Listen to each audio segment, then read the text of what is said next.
Boa noite, queridos. Como o pastor Justin falou, nós estamos vindo de dias tão especiais do retiro. E aliás, assim, para mim, eu comentei isso lá no retiro. Para mim, o retiro ele não terminou hoje pela manhã, ele termina aqui. O desfecho de tudo que nós estudamos, construímos, conversamos, oramos, choramos, rimos, comemos, falamos, tudo lá. O desfecho é aqui. Você que não foi, converse com quem foi, para que nós possamos sempre estar alinhados. Quando nós sugerimos que você troque uma ideia com quem foi, não é para ficar com aquela vontadezinha também, mas não é só para ficar com aquela vontadezinha de, olha, perdi uma viagem. Não, mas que você possa perguntar o que falaram lá, para a gente estar sempre na mesma página. Foi muito bom. A igreja, uma das coisas que nós fizemos lá foi seguir à risca os passos dos primeiros cristãos. Em Atos 2, versículo 42, diziam que os primeiros cristãos, eles perseveravam no ensino dos apóstolos e partiam pão. Irmãos, foi o que mais a gente fez. Estudar a Bíblia e comer. Olha, eu tive a audácia de pisar numa balança agora antes de vir para a igreja. Irmãos, comemos, rimos, conhecemos novas pessoas, mostrei minhas fragilidades. Algumas pessoas também tiveram algumas experiências únicas, atolaram o pé na lama, Mancinho, Bruna. E retiro sempre marca novas histórias, sempre trazemos novas amizades. Muito interessante que eu ouvi de umas 3 pessoas. Olha, eu conheci gente nova e conversei com aquela pessoa que eu sempre vejo na igreja, mas nunca tive a oportunidade de conversar. Retiro é uma bênção por isso. Com a temática de batalha espiritual, e agora já começando a mensagem, nós, nesses 4 dias, falamos sobre guerra, falamos sobre o inimigo, estudamos sobre isso, falamos sobre a igreja, falamos sobre as práticas que nós devemos adotar, a postura que nós devemos adotar em uma batalha, o que fazer diante de uma batalha. Mas, além de falar sobre o inimigo, além de refletir sobre a igreja, além de falar sobre guerra, além de saber quais ações e práticas nós devemos adotar quanto à batalha espiritual, existe algo em toda guerra, espiritual ou não, guerra física, toda guerra, toda história de guerra que você ouve ou toma conhecimento, existe algo em comum. É preciso ter algo que justifique todo o empreendimento em uma batalha, todo o investimento, todo o desgaste em uma batalha, deve ser justificado por uma coisa: a missão que aquele exército tem. Não existe guerra sem uma missão. Não existe um movimento de uma tropa ou de qualquer tipo de exército sem ter um alvo a se perseguir. Imagina, um exército ele sai para uma guerra e se você conversasse com algum daqueles participantes daquela tropa e perguntasse: o que vocês querem conquistar? Não sei. Para onde vocês estão indo? Também não sei. O que vocês devem fazer? Não sei. Não existe. Se falamos de guerra, devemos falar de missão também. E qual é a missão da igreja do Senhor? Por vezes, lá no retiro, falamos das batalhas pessoais de cada um, do indivíduo, da pessoa, mas nós não devemos esquecer que somos um povo, somos a igreja do Senhor. E qual é a missão para a igreja do Senhor? Muita gente em outras igrejas, outros líderes religiosos, que têm outras propostas e até perspectivas, eu não quero aqui julgar, eles ficam tomando tempo das pessoas, prometendo sempre revelar qual é o propósito de Deus para a sua vida. Então, se aqui tem 300 pessoas, nessa perspectiva, Deus teria 300 propósitos, um para cada vida. Mas se você for ver o relato bíblico, teologia bíblica, de Gênesis a Apocalipse, mostra o plano de Deus de redenção. E Deus conta com o seu povo e com a sua igreja para essa missão. Então, ao invés de falar que Deus tem um propósito para cada igreja, eu prefiro enxergar que Deus tem cada igreja para o seu propósito. E devemos questionar qual é esse propósito. Essa batalha espiritual que passamos esses últimos dias conversando, refletindo, estudando, para quê? Aonde nós queremos chegar como igreja? Porque a falta de reflexão disso, meus irmãos, facilmente nós vamos confundir batalha espiritual com problema pessoal. São duas coisas totalmente diferentes. Fura o pneu do meu carro, batalha espiritual.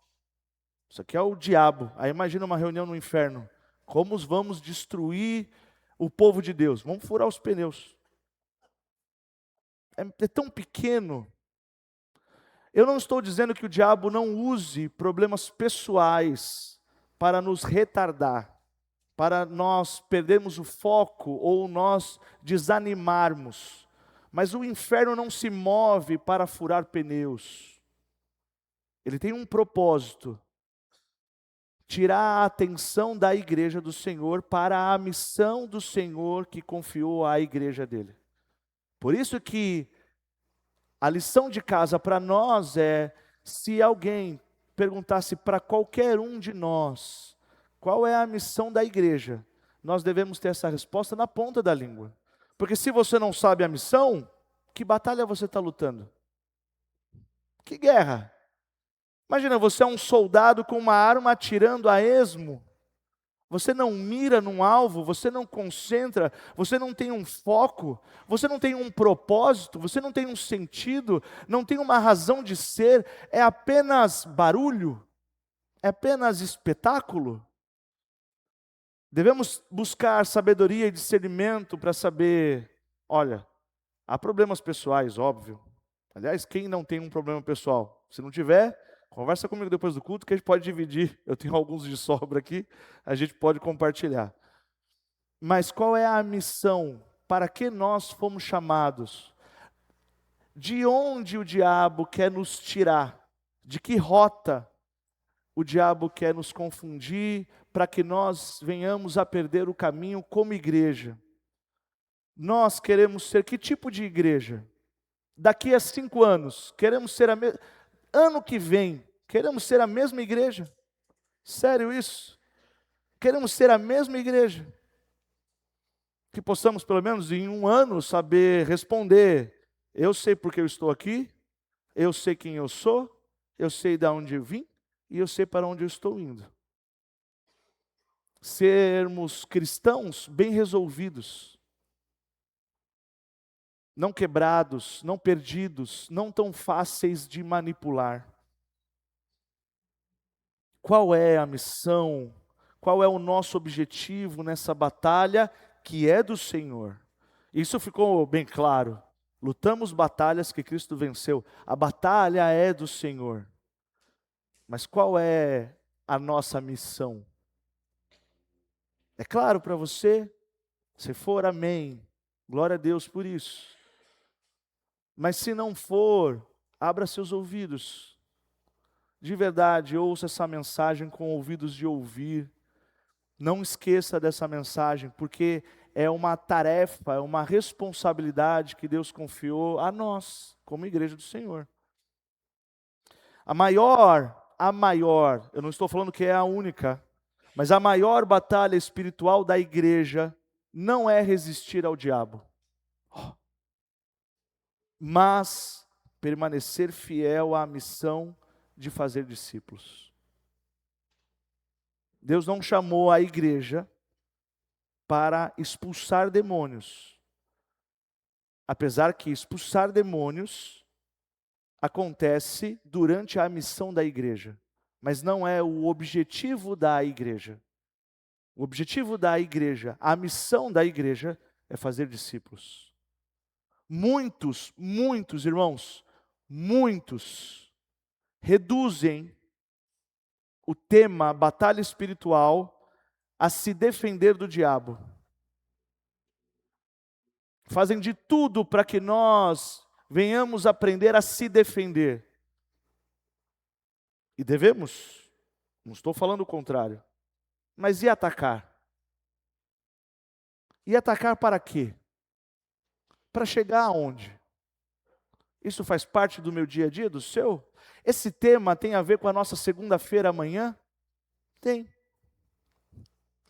A igreja não foi chamada apenas para resistir ao mal, também para resistir ao mal. Mas a igreja foi chamada para avançar na missão que Cristo nos confiou. E aí eu quero convidar você a abrir a sua Bíblia no Evangelho de Marcos, capítulo 3, versículos de 13 a 15.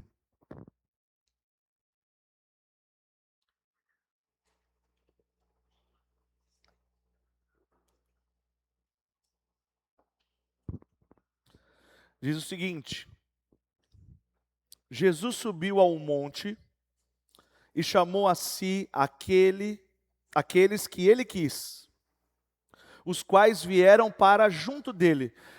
Irmãos, só uma pausa aí. Esse versículo, ele não é grande, mas ele é cheio de detalhes, tá bom? Percebam os detalhes, tá? Continuemos.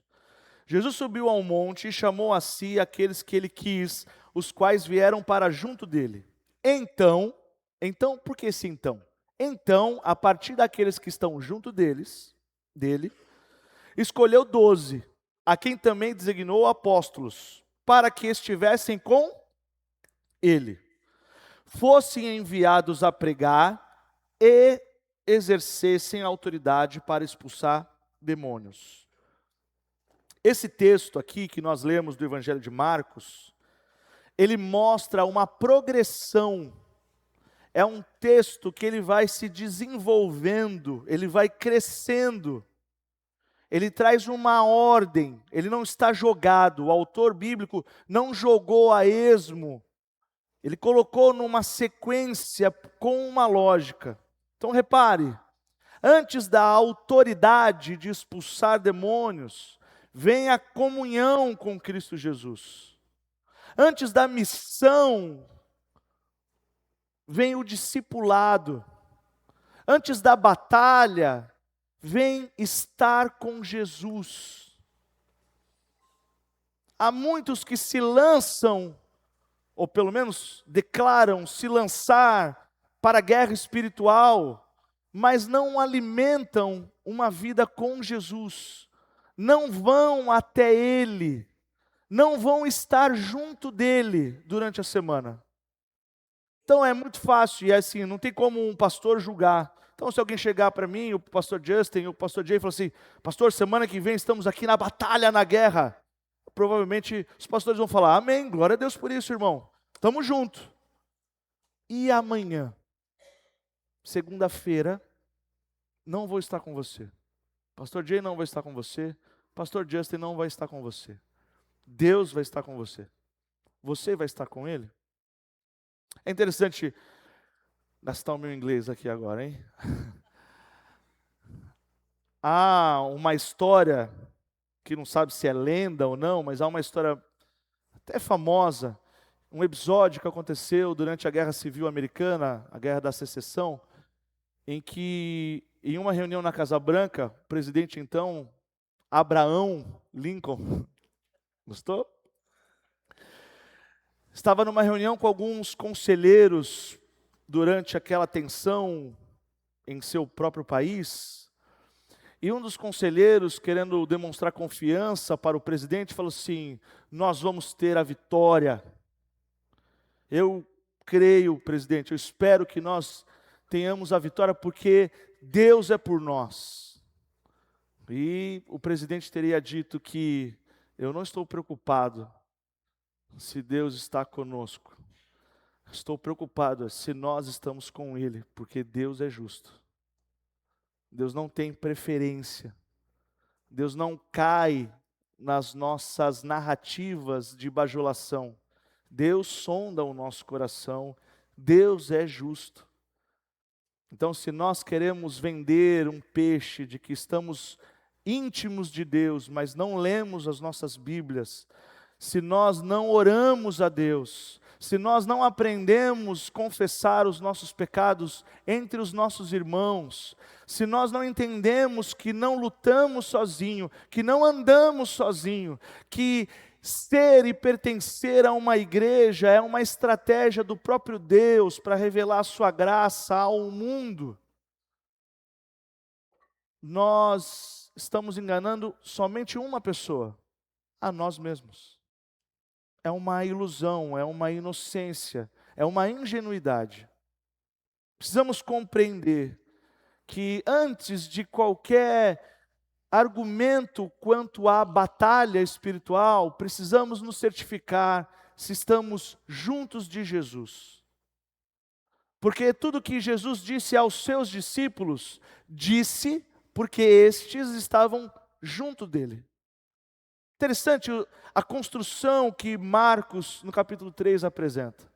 Jesus subiu ao monte, se distanciou da multidão e chamou para si aqueles que ouviram a sua voz, como uma ovelha ouve o seu pastor.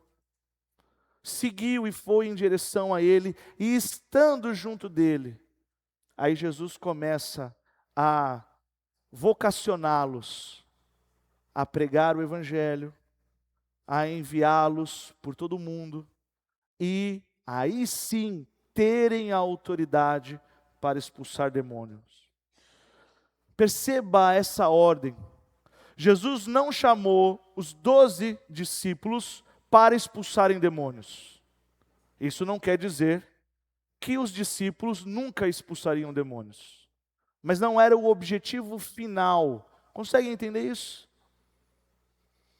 Também Jesus não chamou os discípulos para pregarem primeiro. Apesar que faz parte da vida de um discípulo pregar o evangelho. Jesus chamou para que estivessem com Ele. É a partir dessa intimidade, é a partir desse relacionamento, é a partir dos nossos encontros com Jesus, que nós vamos andar com fé, porque somente viveremos de um modo justo se vivermos por fé. É não esperar haver um chão com segurança para caminhar. É andar na convicção de que se eu estou na direção certa, que Deus me apontou, eu vou colocar o pé e Deus vai colocar o chão. E aí sim, teremos testemunhos, sinais, maravilhas para compartilhar. Ouvimos, cantamos sobre o poderoso nome do Senhor e o quanto você conhece dele. O quanto você conhece desse Deus poderoso.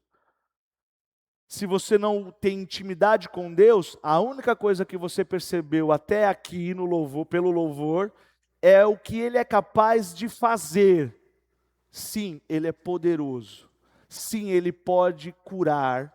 Sim, Ele pode restaurar. Sim, Ele pode fazer qualquer coisa. Mas a pergunta é, você sabe quem Ele é?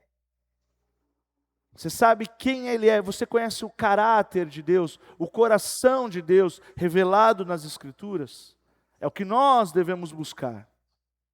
Porque aí sim, a partir de um relacionamento com Ele, Deus nos chama a pregar o Evangelho e nos dará autoridade para expulsar demônios, se for preciso. E essa ordem que está descrita no Evangelho de Marcos, muda as nossas prioridades e a nossa compreensão de batalha espiritual. Alguém já disse que nós somos o que nós fazemos. E se isso é verdade, então precisamos saber qual é o objetivo da igreja. O que a igreja faz? Ou por que a igreja faz o que faz. Essa consciência vai revelar, evidenciar, demonstrar quem nós somos. Quem nós somos? Você saberia responder para uma pessoa que não é da igreja? O que é a igreja? Você saberia responder? Para que serve a igreja? Ou por que você vai na igreja toda semana? Ou por que você vai na igreja no domingo 2 vezes, de manhã e à noite? Você saberia explicar para alguém? Você saberia explicar para o espelho? Você, olhando para você mesmo, e não preocupado em querer se justificar para terceiros, mas você consegue, não no intuito e num esforço de querer se convencer, mas numa demonstração de maturidade e de clareza. Eu sei quem eu sou, eu sei de onde eu vim, eu sei para onde eu estou indo, eu estou numa batalha porque eu tenho uma missão, porque não existe a circunstância de você estar numa batalha sem ter uma missão a cumprir, uma responsabilidade a desempenhar. Toda batalha espiritual, queridos, na Bíblia, serve a um propósito maior: o avanço do reino de Deus. Eu vou falar isso mais uma vez. A Bíblia fala sobre batalha espiritual? Fala.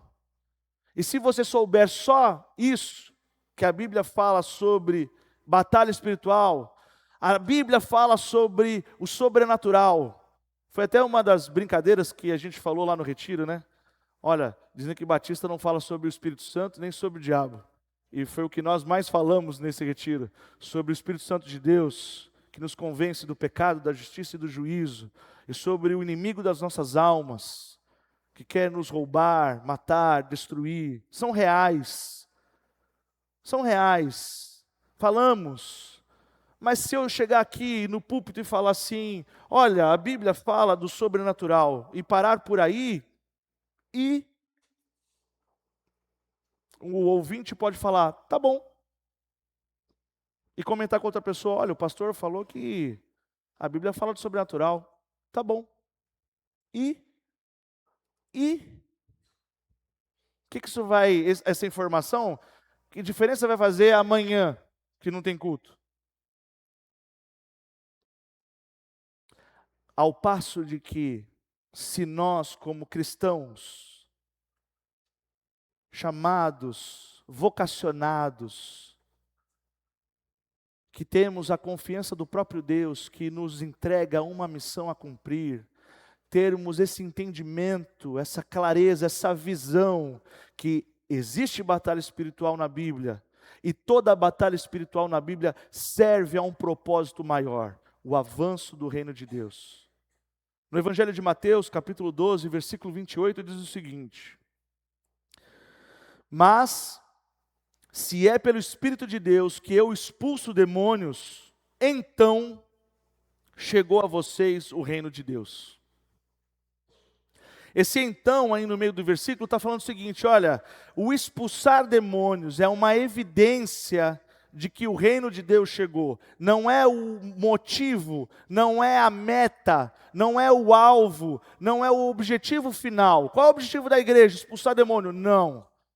Aqui está querendo dizer o seguinte, mas, se é pelo Espírito de Deus que eu expulso demônios, então chegou a vocês o reino de Deus.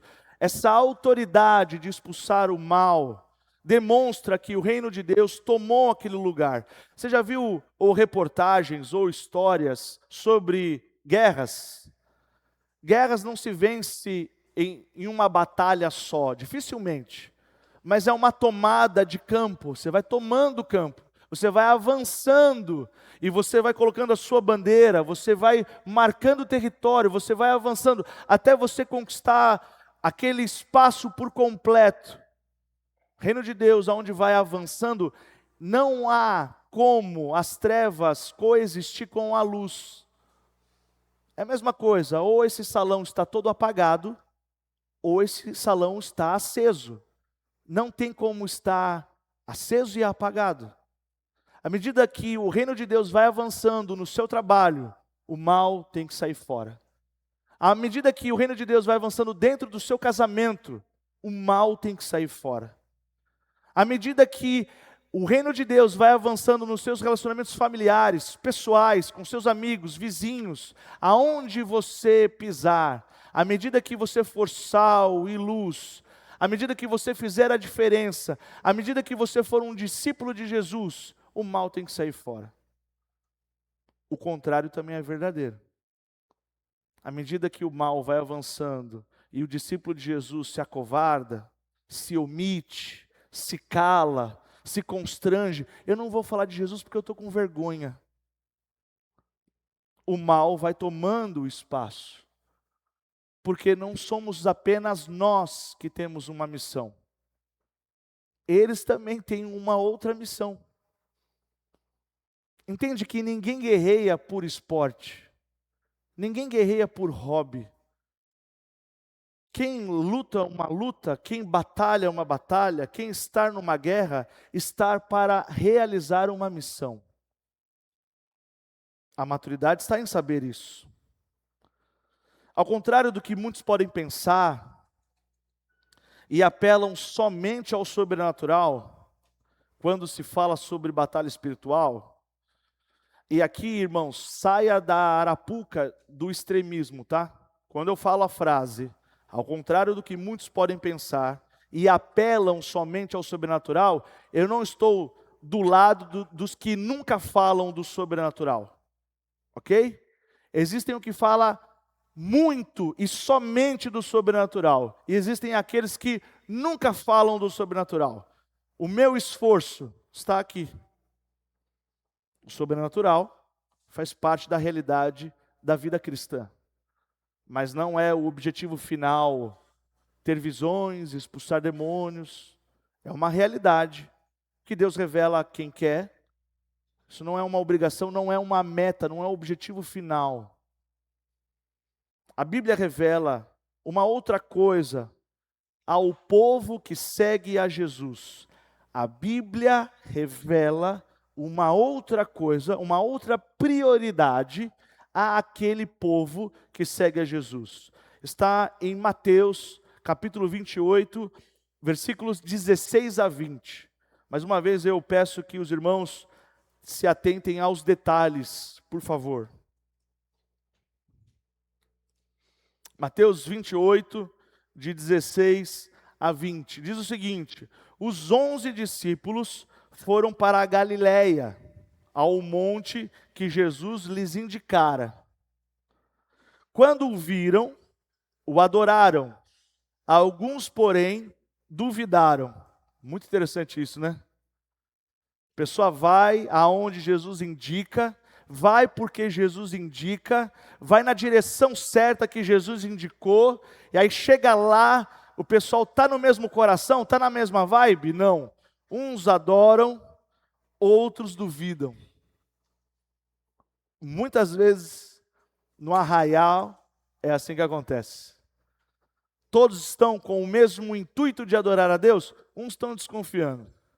Não sei não. Será que Deus está aqui? Será que Deus está fazendo a coisa certa aqui? Será que esse povo é crente mesmo? Será que é crente bom? Ou é sabor cristão? Mas não é. Será? E a gente vai colocando um monte de obstáculo dentro do nosso coração, que vai entupindo os nossos ouvidos e impedindo de nós conseguirmos ouvir a voz do Espírito Santo. Porque deixamos de crer. Mas, continuando, versículo 18. Então Jesus se aproximou deles e lhes disse: toda a autoridade me foi dada nos céus e na terra. Portanto,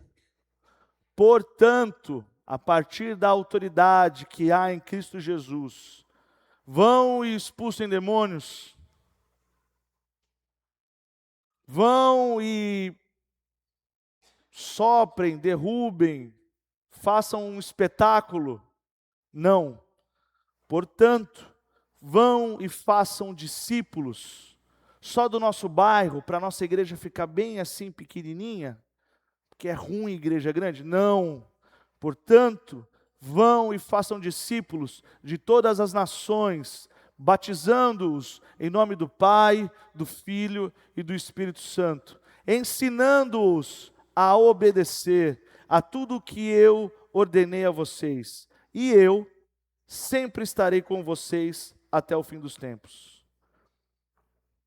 Agora, olha que interessante. Se você está comigo, está entendendo o que eu estou falando. A palavra que existe no Novo Testamento, em português na sua versão, mas também no grego koiné, a língua original no Novo Testamento, a palavra no Novo Testamento, para referir a nossa relação com Jesus, sabe qual é? Discípulo. A convocação e o chamado de Jesus para nós é sermos e fazermos discípulos. Agora, uma coisa que pode chocar.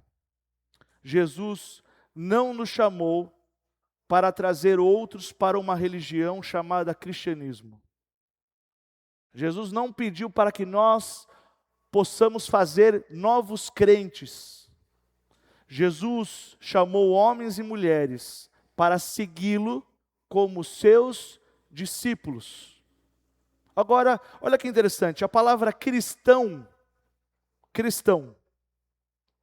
a palavra cristão literalmente significa pequeno Cristo. É uma forma de se referir às pessoas que são seguidoras de Jesus, como pequenos cristos. Então, uma pessoa naquela época que era vista como cristã, as pessoas entendiam, é um pequeno Jesus passando por ali. Por quê? Porque ele segue aquele Jesus de Nazaré. Tudo bem? E nós, quando ouvimos que somos chamados de cristãos, tudo bem, porque nós somos seguidores de Jesus, é um meio de nos tratar os cristãos, e está tudo bem. Mas eu te faço uma pergunta, você sabe quantas vezes no grego aparece a palavra cristão, se referindo aos que seguem a Jesus? 3 vezes. Por 3 vezes, no Novo Testamento, aparece a palavra cristão como aquele que segue a Jesus. Não está errado te chamar de cristão, tá? Eu sou crente que é chato, mas cristão, a gente é cristão, sem problema nenhum.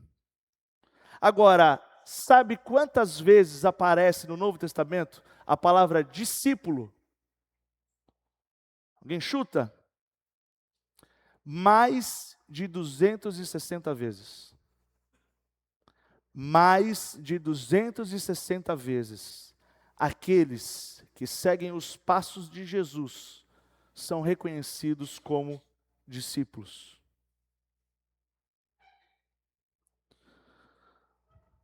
Essa é a maneira que o Novo Testamento trata os seguidores de Jesus. Essa expressão discípulos quer dizer literalmente, sabe o quê? Aprendiz. Cristão é um pequeno Cristo que segue Jesus. Discípulo é aquele que segue Jesus para aprender a ser como Jesus. É diferente. Consegue entender? Cristão eram aquelas pessoas que iam nas reuniões dos novos cristãos. Então eles marcavam reuniões, havia perseguição, então eles faziam alguns sinais como um peixe, vocês já viram isso, eles faziam no chão um peixe ou na parede, e sabia que aquela casa tinha cristãos, pessoas que se reuniam com o mesmo propósito, seguir a Jesus. Mas discípulos não é o contrário disso, é mais profundo que isso. É seguir Jesus para aprender com Jesus a ser como Jesus para fazer as coisas de Jesus, que é a vontade do Pai. É um compromisso, um senso de responsabilidade. Esse aprendiz, que é o discípulo, é o aluno de um mestre. Cristão é um seguidor. Isso necessariamente não quer dizer que ele está aprendendo com alguém, e nem que literalmente segue alguém ao ponto de se submeter. Segue porque está acompanhando, mas não em submissão. O discípulo não. O discípulo é aquele que segue em submissão. O que o meu mestre diz. Tem uma brincadeira infantil. O mestre mandou. Alguém lembra? Hoje em dia a galera é só no videogame, né? Mas antigamente tinha uma brincadeira. Joga no chat GPT, eles vão te ensinar o que é. Tinha uma brincadeira chamada O Meu Mestre Mandou. Quando você se colocava nessa brincadeira e você não era o mestre, qual era a única coisa que você tinha que fazer? Obedecer aquele que era o mestre, e o que ele falasse você teria que fazer. A lógica, o princípio é o mesmo. Como você vê Jesus? Apenas um realizador de milagres, porque o nome dele é poderoso? Você vê ele como o gênio da lâmpada? Se eu esfregar a Bíblia 3 vezes, aí sai um anjo, você tem direito a 3 pedidos. Mesmo? Já foi um. Você vê Jesus como? Um líder religioso, um profeta, alguém que dividiu a história, uma figura histórica? Ou você vê Jesus como seu mestre, e o meu interesse é ser um discípulo, na qual eu sigo, na perspectiva que eu me submeto ao que ele diz. Então falar, Jesus manda em mim, e a palavra mandar hoje, é totalmente chocante, né? Na geração gourmet, ele manda, Jesus manda nos seus discípulos, porque ele é um mestre. Simples assim. Você não é obrigado a ser um discípulo de Jesus. Você pode ir para o inferno, fica tranquilo. Livre-arbítrio, a gente acredita nisso. Mas nós precisamos ter consciência da nossa missão, quem nós somos. Fomos chamados a ser uma igreja de discípulos que fazem discípulos. Não apenas seguidores. Não uma comunidade. Já viu aquela... Tem uma crítica de ateus muito interessante. Eu dou risada também. Whatever. E eles falam assim, não, Jesus é legal. O que estraga é o fã-clube. Já ouviu isso? Porque crente é chato. Por exemplo, não aqui, em algum lugar. O pastor muda o horário do culto. Rapaz, dá uma zebra. Se você que está me ouvindo em casa é pastor, se você mudar o culto da noite, fecha o Instagram. Religiosidade pura. As pessoas estão mais preocupadas com sistemas do que obediência. As pessoas estão mais preocupadas com cronograma do que ser discípulo. O meu compromisso é eu conversar com o João e falar assim, cara, eu ouvi do João, pastor, o meu compromisso é ser como Jesus. Ouvir de Jesus, andar com Jesus e ter a missão de Jesus. Que é obedecer à vontade do Pai, cumprir a vontade do Pai. Mas para tudo isso, precisamos primeiro estar com Ele. Em Mateus 28, esse trecho que nós lemos é o versículo do ano de 2026 para a nossa igreja. Aprendemos que não devemos ter outra identidade. Aprendemos que não devemos ter outra missão, outra guerra, a não ser buscar, caçar, permita usar essa expressão, ter a ambição de ser uma comunidade de discípulos de Jesus. Amém. Não de fã-clubes, não de religiosos, mas pessoas que transmitem o Evangelho porque não apenas decoraram, mas foram impactadas, transformadas, mudaram a sua forma de pensar, a sua forma de agir, a sua forma de reagir. Elas perseguem esse alvo, ser como Jesus. No meu casamento, no meu trabalho, aonde eu estudo, aonde eu for, ser como Jesus. Por quê? Porque Ele manda em mim. Porque o meu relacionamento com Jesus o mestre mandou. E nesse relacionamento eu não sou o mestre. Eu entreguei a minha vida a Ele.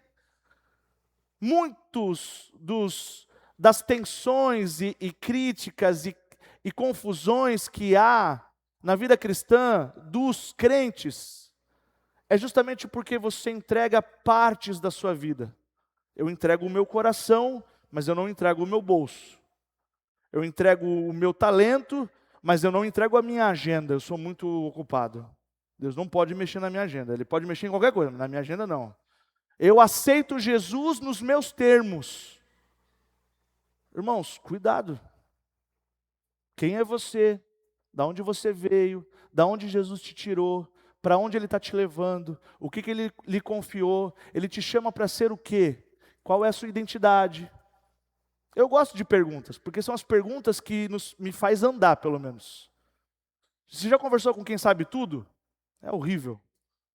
É a mesma coisa que discutir com quem sempre tem razão. Até desanima. Às vezes eu me meto em umas confusões e falo, nossa. Aí no final, se eu pudesse adiantar, você está certa, eu estou certo, eu estou errado, você está... Não. Esse coração de aprendiz, esse coração ensinável, discípulo de Jesus tem um coração ensinável. Discípulo de Jesus responde primeiro, eis-me aqui, envia-me a mim. Ele aprende. Isso não quer dizer que ele não tem opinião. Ele tem um coração ensinável. Guarde esta verdade, irmãos. Guarde esta verdade. A batalha de toda a igreja é ser uma igreja de discípulos. Eu quero que você guarde isso. Estamos numa batalha? Estamos. Qual é ela? Ser uma igreja de discípulos. Não existe outra batalha. Que o diabo queira nos tirar, não existe outra batalha.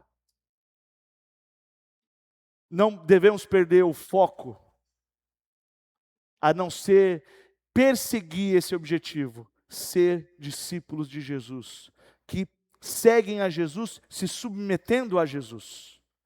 A batalha de toda a igreja não é ser grande, a batalha de toda a igreja não é ser famosa, a batalha de toda a igreja não é ter razão, a batalha de toda a igreja não é conquistar influência, a batalha de toda a igreja não é vencer discussões na internet. Aliás, eu quero agradecer a todo mundo que comentou o post da igreja. A batalha de toda a igreja não é ser rica. A batalha de toda a igreja não é dominar a política. Não é função do pastor trazer um candidato aqui e falar assim, olha, esse aqui é o que vocês vão votar. Não fui chamado para isso. Não sou cacique. Meu chamado é ser pastor. A batalha de toda a igreja é ser uma igreja de discípulos de Jesus. A missão começa quando estamos em Cristo e continua porque Cristo permanece conosco. Quero chamar os músicos, equipe de louvor, e compreender que no retiro da nossa igreja, nesse ano de 2026, nós aprendemos que Satanás, ele é real, mas ele não é o personagem principal. E hoje nós aprendemos que nós também não somos o personagem principal. E glória a Deus por isso. O personagem principal continua sendo Cristo Jesus, o Senhor. E talvez, só talvez, esse seja o maior aprendizado do Retiro IBNT 2026. Qual é esse aprendizado? Não fomos chamados para viver fascinados pelo inimigo, nem viver assustados com as trevas. Nós fomos chamados para caminhar tão perto de Jesus, que o reino de Deus avance nessa cidade por meio das nossas vidas. Esse é o nosso chamado. Nós não somos chamados a vislumbrar com fogos de artifícios sobrenaturais e ficar encantado. Nós temos que entender que apesar disso existir e ser real, o nosso foco e objetivo é a expansão do reino de Deus em Caraguá. A expansão do reino de Deus no meu trabalho. A expansão do reino de Deus na minha casa. A expansão do reino de Deus aonde eu vivo, aonde eu estou. A expansão do reino de Deus, fazendo discípulos, outros discípulos, para que esses também possam ser discípulos e fazer outros discípulos. Eu amo minha filha. Meu maior sonho para ela é que ela seja uma discípula de Jesus. Do contrário, eu fracassei. Nós precisamos ter essa clareza de entendimento. Fomos chamados para esse fim. A batalha espiritual, queridos, entenda isso, em nome de Jesus. A batalha espiritual, ela não termina quando você expulsa um demônio. Você sabia disso? Você expulsa um demônio, acabou a batalha. Não acabou a batalha. Batalha espiritual não acaba quando há um exorcismo. A batalha espiritual, ela avança quando um discípulo é formado e continua avançando quando esse discípulo faz outro discípulo. Aí sim, a gente pode pensar, estamos no trajeto certo. General, nosso general é Cristo. Seguimos os seus passos. E nessa trajetória, que trajetória? De seguir os seus passos, nenhum inimigo nos deterá. Essa consciência. Por isso eu quero pedir para a Diana colocar aquela última arte no telão, sobre a nossa missão. Temos como missão da nossa igreja formar discípulos que vivam de acordo com o Evangelho. Coerência, integridade, transparência, sinceridade, verdade. Discípulos que vivam de acordo com o Evangelho. Nossa visão. Como que vamos conseguir atingir esse objetivo? Servir outros para levar pessoas para mais perto de Jesus.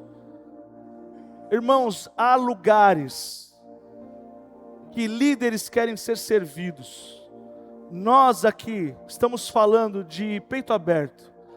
Nossa estratégia para atingir a nossa missão é servir para levar pessoas para mais perto de Jesus. Porque nós sabemos que aquele que chega perto de Jesus, ele será chamado a pregar o Evangelho e terá autoridade para expulsar demônios. E assim o reino de Deus avança. Qual é o nosso valor? Qual é o que temos por precioso? O nosso código de ética. O nosso código de ética é amar como Jesus amou. Como que Jesus amou? O amor de Jesus é sacrificial, queridos. O amor de Jesus é sacrificial. Não medimos esforços, porque cremos que seguimos os seus passos e nenhum inimigo nos impedirá.